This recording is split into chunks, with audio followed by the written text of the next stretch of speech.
Ajá, ya nos toca, nos quedan los cuatro últimos ítems para el examen mental, que son psicomotricidad, afectividad, conciencia de enfermedad y juicio de realidad. Estos dos últimos que les nombré son súper corticos, súper fáciles de ver. Lo que nos va a llevar más tiempo es psicomotricidad y afectividad. Vamos a ver hoy psicomotricidad. El martes que viene es feriado, no hay clase. El jueves vemos afectividad y luego tendríamos una tercera clase el martes, que es para de repente si nos falta algo más por allí de psicomotricidad, afectividad y los dos últimos ítems que sería conciencia de enfermedad y juicio de realidad. Y con esto cerramos todos los procesos psicológicos del examen mental. Después de eso, entonces tenemos la evaluación de esta parte. Luego una clase como de integración para explicarles bien lo de la última evaluación, que es la evaluación de cierre, donde quiero que integren todos los procesos del examen mental a través de la observación de una película, donde les voy a pedir que le realicen el examen mental al protagonista de la película. Todavía no hemos definido la película, por allí les dejé en el grupo, en el foro este de dudas que hay en Moodle, les dejé que por allí opinaran, todavía nadie ha opinado. Si van a dar alguna sugerencia, háganlo pronto, esta semana, porque ya, o sea, queda poco tiempo y necesito establecer la película. Si no dan opiniones, yo, bueno, estableceré la película en función de las que yo tengo vistas por ahí. Para esta semana ya o máximo la semana que viene, darles cuál es la película para que la vayan viendo, la vayan observando, hagan preguntas. Si tienen esa última clase de integración, pueden hacer cualquier pregunta.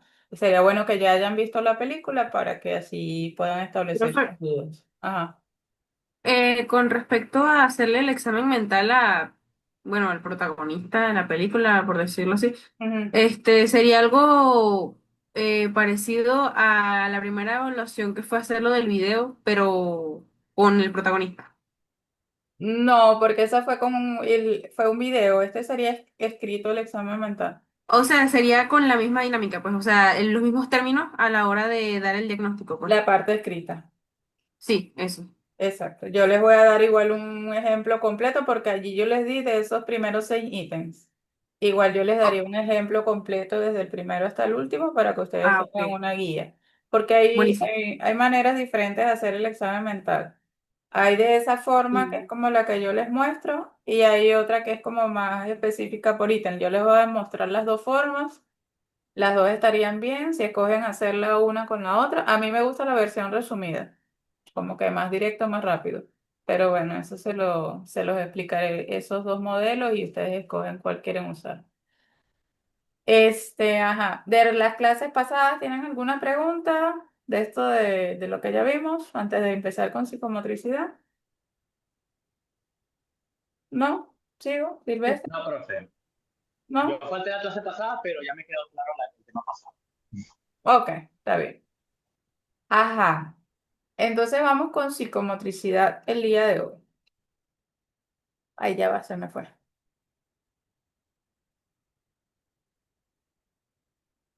Es largo este tema y tiene muchos detalles. Y como siempre les he dicho, explicar así en abstracto se me hace complicado. A veces me cuesta, por ejemplo, cuando tuve que explicarles la diferencia entre pensamiento estereotipado y pensamiento perseverativo. O sea, si uno habitualmente esto ve a un paciente, ese es el pensamiento estereotipado, eso que acaba de hacer. Y por la importancia de la práctica, ver a pacientes en vivo. Igualmente con psicomotricidad cuesta porque, bueno, motricidad que son aspectos de lo que se expresa a través del cuerpo, motor. Entonces, ¿cómo explicar lo que hace el cuerpo, no? Hay que verlo, ver lo que hace el cuerpo. Entonces, en algunos estuve buscando ahorita unos videitos para, bueno, para más o menos por lo menos dar una aproximación, una muestra de estos elementos psicomotrices, por ejemplo, de los para mí son un poquito más complicados de explicar. ¿Y por qué psico? O sea, ¿por qué no solo motricidad? sino psicomotricidad. Cuando hablamos solo de motricidad, nos referimos a aspectos que tienen que ver con el manejo de los músculos del cuerpo, o sea, todo lo que implica el cuerpo. El cuerpo tiene músculos, huesos, tendones. Entonces, para que se dé el movimiento, se involucran todos estos elementos. Entonces, eso es algo motriz. Por ejemplo, cuando hablamos, por ejemplo, de motricidad fina o motricidad gruesa, se dice solo motricidad. Pero cuando hablamos de psicomotricidad, le ponemos ese prefijo psico, se refiere a los actos motrices que tienen intervención psicológica referida a la voluntad o no, ¿sí? O sea, está en juego la intervención de los procesos mentales en ese proceso motriz.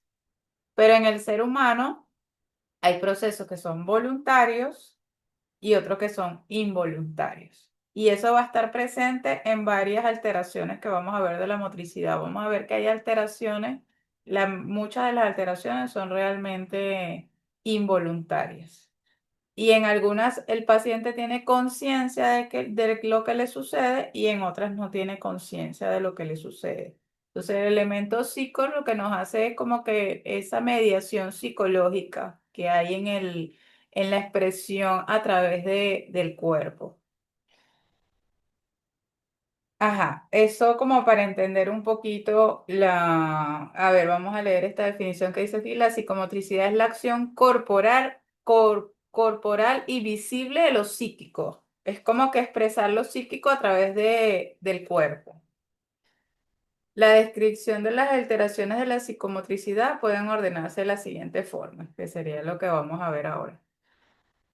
Ajá, hay nombres, vamos a utilizar mucho, ya yo se los he enseñado en los temas anteriores, como que el entender qué significa la palabra. Muchas veces el entender qué significa la palabra, sin de repente aprendernos de memoria, pero uno observa la palabra y dice, ahí esto que es. Ya, por ejemplo, sabemos que hipo, donde nosotros veamos hipo, eso es bajo, ¿sí? Hipo, debajo, que es esta primera alteración.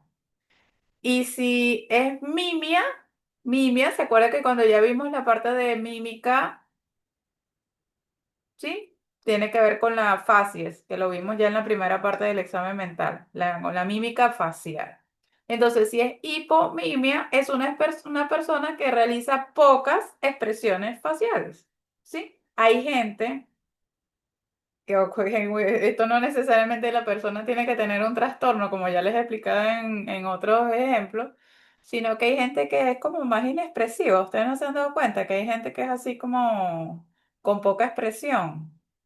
Y bueno, hay gente que hace pocas mímicas faciales, es como un poco lenguaje gestual. Yo, por ejemplo, yo no me doy cuenta porque yo no me veo a mí, a menos que aquí que tengo la cámara de frente y sí me fijo. Pero hay gente que me dice que yo hago gestos con la cara que enseguida no tengo que decir lo que estoy pensando y ellos saben, la gente que me conoce ya me dice, ah, pusiste tal cara. Y yo, cónchale, voy a ver cómo modero eso y me pongo más hipomímica, pero no puedo, o sea, yo así como que nada más con un gesto ya expreso, ¿no? Entonces la persona hipomímica ya sería todo lo opuesto, le cuesta, tiene poca expresividad facial. Este, ya va, déjenme revisar algo aquí. Que la hipomimia es como parecido a lo que conocemos por ahí como cara de jugador de póker. Que el jugador de póker, esa cara seria, con poca expresividad facial, precisamente para que no le descubran las jugadas que va a hacer. Ajá, tenemos aquí otra hipo, que es la hipocinesia. Fíjense que hipomimia tiene que ver específicamente con la mímica facial, pero la hipocinesia con bajas movimientos corporales. La herida ya del cinesia es de movimiento. Recuerden que si el arte cinético, el estudio de la cinética a través de la física, o sea, cuando ustedes vean la palabra cinético, eso es movimiento. Entonces, hipo de poco movimiento de todo el cuerpo completo. Entonces, estos son como definiciones muy generales. Serían personas que realizan poco movimiento corporal. Y ahorita en las siguientes alteraciones vamos a ver como especificaciones de ese poco movimiento corporal. Puede tener varios motivos. Hay personas porque tienen rigidez muscular, bueno, pero no les voy a adelantar para no enredarlo. Estos serían como a grandes rasgos. Y la acinesia, es que ya vimos aquí, hipocinesia abajo, pero A, ya ustedes se tienen que haber aprendido que A es qué, a ver si se acuerdan. Ausencia, profe, como ausencia Ausencia. o nada. Nada, exacto, cero. Entonces ya, cuando ustedes vean A, ausencia. Entonces, ausencia de cinesia es nada de movimiento. Es una persona típica. eh, Difícilmente nosotros tal vez le vamos a hacer un examen mental a una persona que está en un estado de asinesia, porque puede ser una persona que está en coma, ¿sí? Una persona que no se está moviendo, está viva pero no se está moviendo. O, o una persona que está en shock, puede ser también en un shock emocional y se queda pasmada. Y se puede durar un rato así pasmado. Entonces, bueno, la persona estaba asinética, no se movía, no movía el rostro, no tenía movimiento corporal ni facial. O ya en otros estados, que son estados psiquiátricos, que se llama catatonia. Eso lo vamos a ver un poquito al final, porque es la agrupación es un síndrome que tiene, recuerden que vimos en las primeras clases la definición de síndrome, que es la agrupación de diferentes signos y síntomas. Entonces, hay varios signos y síntomas de tipo psicomotriz que se agrupan y eso forma lo que se llama como catatonia o síndrome catatónico. De hecho, antes existía un tipo de esquizofrenia que se llamaba esquizofrenia catatónica. En el DSM-4 las esquizofrenias se clasificaban por tipo. Ahorita en el DSM-5 no, ya no se clasifican por tipo, pero antes existía esquizofrenia catatónica, que es esa que le estoy diciendo, pacientes que estaban tiesos, literalmente, o sea, rígidos es la palabra técnica, rígidos corporalmente y estaban así y bueno, a través de los medicamentos no eran por motivos neurológicos, o sea, no era por una causa de alguna parálisis cerebral o algo así, no, o sea, entonces luego de descartar que fuera por causas neurológicas, se determinaba que tenía que ver con alguna causa psíquica y luego que ellos empezaban a hablar, se daban cuenta que tenían psicosis y por eso es una esquizofrenia catatónica. Había antes esquizofrenia catatónica, hebefrénica, paranoide, esquizofrenia simple y no recuerdo si había una quinta, cuál era. Hay esquizofrenia residual, que es cuando ya tienen muchos años con esquizofrenia. Esa esquizofrenia catatónica ya casi ni se ve, porque antes cuando no existían medicamentos había muchos pacientes psicóticos que quedaban en estado catatónico, pero ahora con los medicamentos que existen, los que llaman antipsicóticos de nueva generación, no se da tanto este tipo de esquizofrenia. Yo tuve la suerte que cuando estuve en el hospital universitario vi dos pacientes catatónicos y de repente ya esos pacientes no se ven para a ver de qué se trata. Ajá. Sigo por aquí con otras alteraciones psicomotrices. Estupor, que es parecido a lo que le dije ahorita, que se acuerdan cuando vimos los estados de conciencia, que vimos vigilia, somnolencia y después venía sopor, estupor, que es cuando ya se va como acercando al coma. Entonces, bueno, es como el estupor es como un previo al coma, sería como en la misma categoría, pero diferente nivel de lo que ya vimos arriba de la asinesia. No es un estado absoluto de asinesia, de falta de movimiento, pero sí hay como una disminución de la motricidad. Yo vi a un paciente en estupor, este, bueno, varios, pero este para mí fue muy significativo que yo cuando estuve viviendo fuera del país, trabajé cuidando adultos mayores en estado con patologías. Y este señor, de verdad que no recuerdo cuál era el motivo, pero él estaba en una cama y de verdad, a mí me impactaba porque yo le agarraba así los brazos para ayudarlo a comer, y él estaba rígido, o sea, él se movía, o sea, no era un estado de asinesia porque no era que él estaba tieso, así que no se movía, no, él se movía, gruñía también, cuando, no sé si era que cuando algo no le gustaba, gruñía, a veces decía palabras y él movía los brazos, o sea, no estaba absolutamente rígido, pero él estaba como en un estado de estupor, él estaba así como ido, pues, no veía nada, o sea, no veía nada, o sea, como con la mirada perdida, y yo no sentía que no sé si él asociaba o no lo que sucedía en su entorno, ¿no? Entonces hay una combinación como un estado de la conciencia, donde no está ya tan consciente de su propia realidad y la realidad del entorno, acompañado de una expresión psicomotriz de eso, que es ese estado de estupor. Vean que aquí dice que es un estado de inhibición psicomotriz, o sea, ¿qué es inhibición? Que está disminuida, reducida la psicomotricidad y se caracteriza por asinesia, que ya la vimos. Aquí vamos a ver muchos como síntomas que luego vamos a encontrarlos agrupados con otros y tienen un nombre por esa agrupación.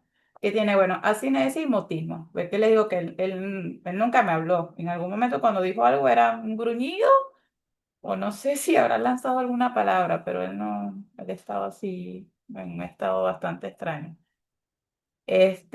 Un estado que luego yo le dije estado de premuerte, porque al poco tiempo yo lo cuidé un tiempo y después me enteré que murió. Y yo estaba en un estado de premuerte, o sea, estaba casi rígido. Es lo que yo recuerdo cuando pienso en cuando veo este tipo de alteraciones, me acuerdo de él. Ajá, aquí abajo tenemos inhibición psicomotriz, vean que ya lo definí, hablamos de eso en el concepto anterior. Inhibición es disminución también. Ahí, como hemos visto en temas anteriores, hay algunos elementos que pueden ser utilizados como sinónimos. Por ejemplo, esta inhibición psicomotriz podemos hacerlo como sinónimo de hipocinesia, porque en la hipocinesia hay una disminución de los movimientos. Entonces hay como una hipocinesia. No sería cinesia porque, bueno, cinesia sería como el estado extremo de la inhibición, que ya no mueve nada. Y también estupor, bueno, porque en el estupor también hay una disminución de los movimientos. Entonces vemos como hay aspectos que yo mucho, como les dije, a veces le pongo como los diferentes nombres para que ustedes no se sientan perdidos, que en algún momento alguien, en algún momento, o un informe lean otro nombre y ustedes, ay, ¿qué es eso? No, o sea, tienen ahí como por lo menos una idea de a qué se refiere lo que están leyendo. Ajá, entonces dice inhibición psicomotora, incapacidad parcial o total de expresar o ejecutar deseos, impulsos o órdenes. El paciente puede referir esta dificultad y esforzarse por intentar superarla. Puede haber hipocinesia o hipominia, que ya la vimos, ¿sí? Dentro de la inhibición psicomotriz. Y vean que dice que puede referir, el paciente puede intentar por superarla, o sea que puede haber un intento de voluntad pero al paciente le cuesta. Esta inhibición psicomotriz también se ve en los pacientes depresivos, donde ellos expresan, oye, pero es que ay, sí, tal vez yo quisiera pararme de la cama. O sea, puede ser que a mí me encantaría ser una persona activa, dicen los depresivos, pero es que no puedo. No puedo. Entonces, bueno, y después no me dan ganas. Hay cierta contradicción también a veces en el discurso de ellos. Es como que quiero, pero no puedo, pero es que tampoco tengo ganas. O sea, una cosa así, ahí hay una inhibición psicomotriz, además de otras cosas, ¿no? O sea, el origen del cuadro que ellos presentan no es la inhibición es una consecuencia. El origen tiene que ver con su estado afectivo, displacentero, incómodo, disminuido, con ese profundo malestar interior que tienen, es lo que se expresa a través de una poca movilidad corporal. Y ahí vemos cómo hay esa relación entre lo psíquico y lo corporal. Otra forma de hablar también de estos es abulia. A, como ya les quedó clarito, de ausencia. Y bulia es de voluntad. Entonces, abulia es sin voluntad, falta de voluntad. Entonces, vean que dice inactividad por falta del aporte movilizador de la voluntad. El paciente no logra romper la inercia. Entonces ya abulia es también un síntoma típico de los pacientes deprimidos que dicen, no, es que a mí la forma en que yo me grabé abulia es ganas de no hacer nada. O sea, es que yo tengo ganas de no hacer nada. O sea, no tengo voluntad de nada. No tengo ganas de nada. Eso es abulia. Cuando uno siente así, como, ay, yo no quiero hacer nada, no, no tengo, no tengo voluntad. ¿Tienen alguna pregunta hasta ahora? ¿Duda, comentario, ejemplo? No, profe. No. Ok. Por ahora no. No. Ok. Porque fíjense que lo que hemos nombrado hasta ahora tienen que ver muy con lo hipo, con lo que va hacia abajo, con falta de movimiento, poco movimiento o ausencia de movimiento o falta de voluntad, ¿sí? Pero esta nueva etapa que vamos a empezar es más bien como hacia arriba. O sea, vamos a primero con lo hipo y ahora con lo exaltado, con lo aumentado. Entonces, por eso, si tienen, ajá, seguimos.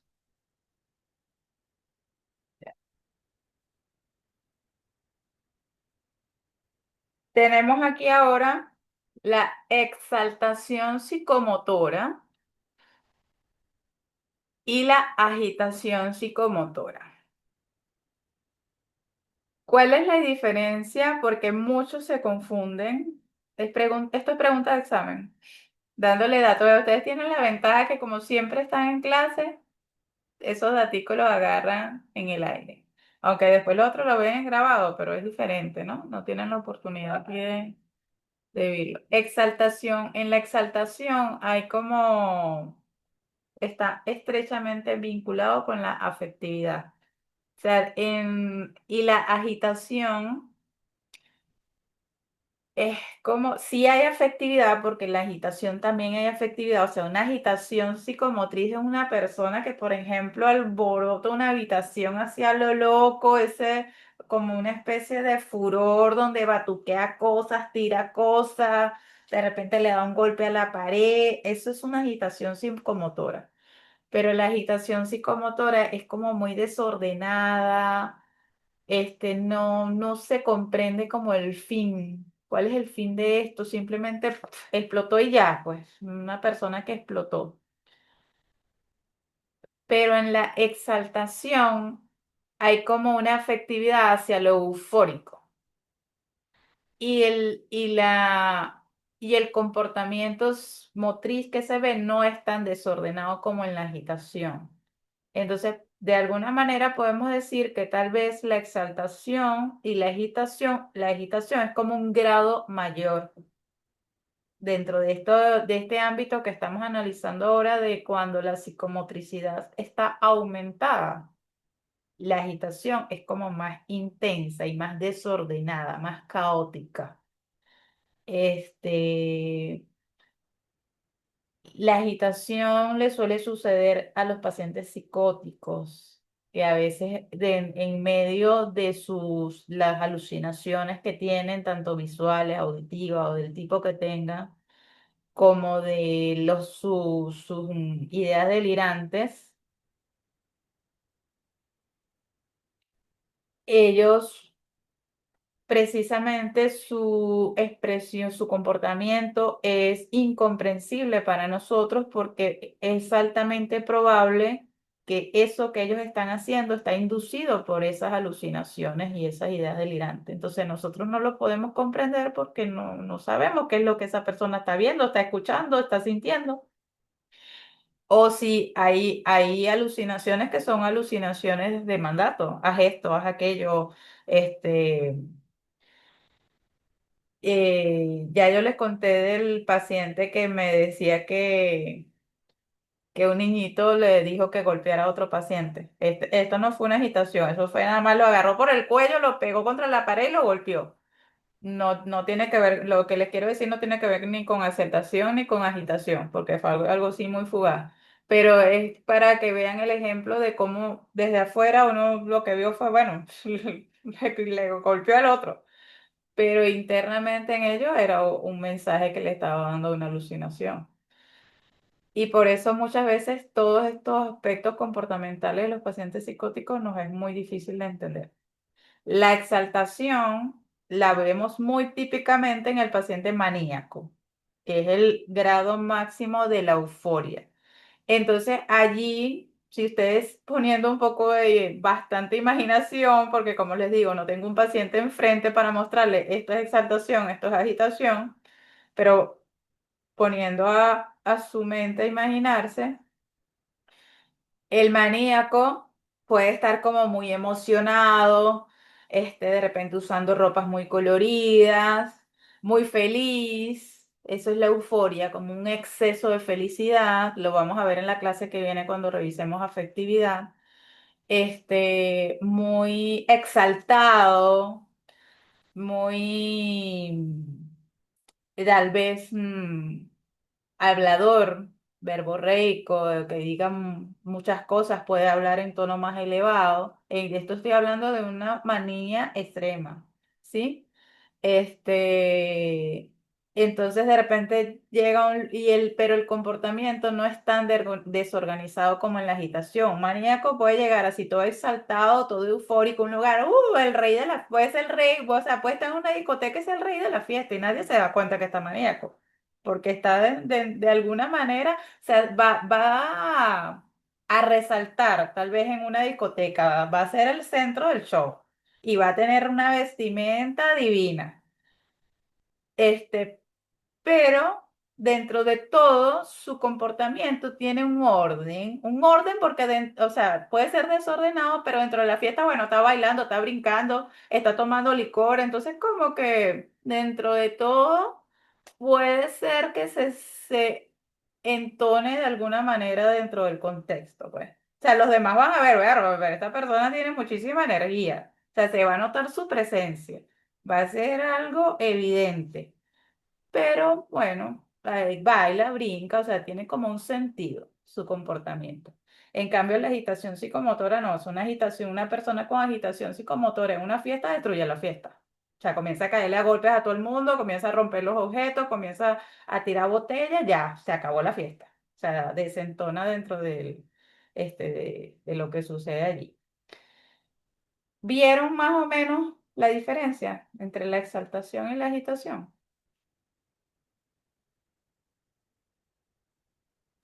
O sea, la exaltación sería como si hay aumento de movimiento, pero Hay. tienen un propósito o entran dentro del contexto, pues.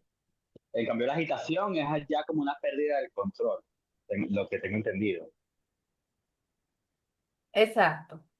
Puede en algún momento también la exaltación salir del contexto, pero como que el elemento que lo diferencia entre la exaltación y la agitación es esa euforia y la agitación es mucho más desordenada, tan desordenada que sí o sí desentona en el contexto. O sea, no hay forma que a alguien le parezca normal una agitación psicomotora. Eso de cañón es un desorden. En cambio, la Ok. exaltación puede ser que todavía hay un contexto así que lo propicie, como el que les describí de la discoteca. Puede ser Ajá. que sea el más llamativo de la fiesta, pero pasa. Pasa Bueno, como que dentro del contexto, pues. exacto. El Bueno, paciente agitado es el típico psicótico que cae a golpe en la casa y lo tienen que llevar amarrado entre 5 personas al hospital porque no hayan que hacer con él, o tienen que llamar a la policía o a los Profe, bomberos para que ayuden a la familia porque la familia no sabe cómo controlarlo. profe, Dime. entonces se podría decir que la exaltación psicomotora es un poco más leve que la agitación psicomotora, porque, o sea, haciendo la comparación de las dos, Se puede decir que la la agitación agitación psicomotora es más psicomotora es agresiva. como un grado mayor, exacto. Un mayor Ma- nivel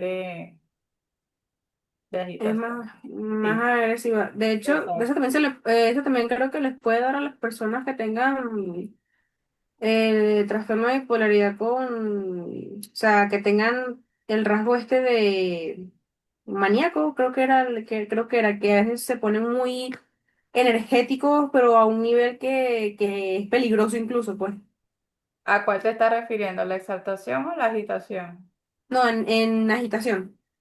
Ok, la típica de los pacientes con manía, maníaco, que era el ejemplo que les daba ahorita, es la exaltación.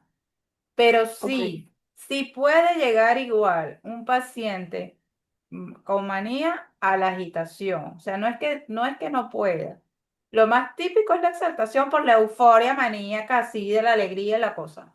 Pero puede llegar a la agitación. Recuerden ok, que la fase más intensa de la manía puede tener síntomas psicóticos. Entonces se llama manía con síntomas psicóticos. maníaco, Entonces ok. sí, sí puede ocurrir también la agitación. Yo creo que la forma de verlo, así como me dijiste, ahí es un grado mayor, Sí, la agitación y la exaltación, y puede, ambas, tanto la exaltación como la agitación, se pueden dar en la manía. Solo que en la agitación ya estamos hablando de mayor gravedad. exacto. Diciéndolo informalmente, es un poco más agresivo, pues. Exacto. Ya, ya. También se puede ver la agitación en pacientes bajo efectos de alguna sustancia, cocaína, heroína, que pueden tener un comportamiento desordenado, inclusive alcohol también. No en todos los casos, ¿no? ¿Cómo? No en todos los casos, No, ¿no? no, no, no, no, Porque, no, no, no. Siempre lo ya. que les digo, chicos, no es que siempre sucede, no. Se puede ver no, pero no, no necesariamente siempre, para nada. Depende de la persona. Depende de la persona, depende de la dosis, depende de muchas cosas, depende de... Sí, sí. Ahorita, por ejemplo, cuando yo estuve en el hospital, estaba de moda, no sé qué cannabis está de moda ahorita, o sea, saben que cannabis es la típica marihuana.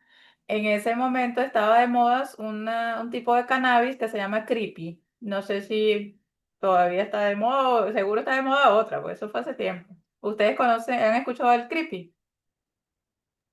Sí. Sí. Ok, bueno, en ese momento estaba saliendo, estaba así el boom del creepy, ¿ok? Entonces, mucha gente fumó creepy y hubo mucha gente que, bueno, tuvo su nota de cannabis típica, ¿verdad? Su nota, su cosa. Pero en ese momento, esto que tú me preguntas, ¿a todo el mundo? No, no a todo el mundo. En ese momento, varios jóvenes que consumieron creepy tuvieron episodios psicóticos. Todos, no, un porcentaje. Recuerdo que en ese momento, por lo menos, que fue el pico, ponte de un mes, recibimos tres muchachos adolescentes de entre 18 y 19 años con episodios psicóticos y cuando uno indaga en la historia resulta que habían consumido cristal. Entonces no es algo 100%, pues hay gente que sí les desarrolla la psicosis y hay gente que no. Eso va a depender de factores, ¿se acuerdan lo que vimos? Factores predisponientes, factores genéticos, crianza, un montón de elementos de base que pueden ¿cómo es? Desencadenar o no la enfermedad. Pues bueno, esa es la lotería de cada quien, que cada quien se quiera arriesgar. Ok, seguimos. Este, otros alteraciones. Visa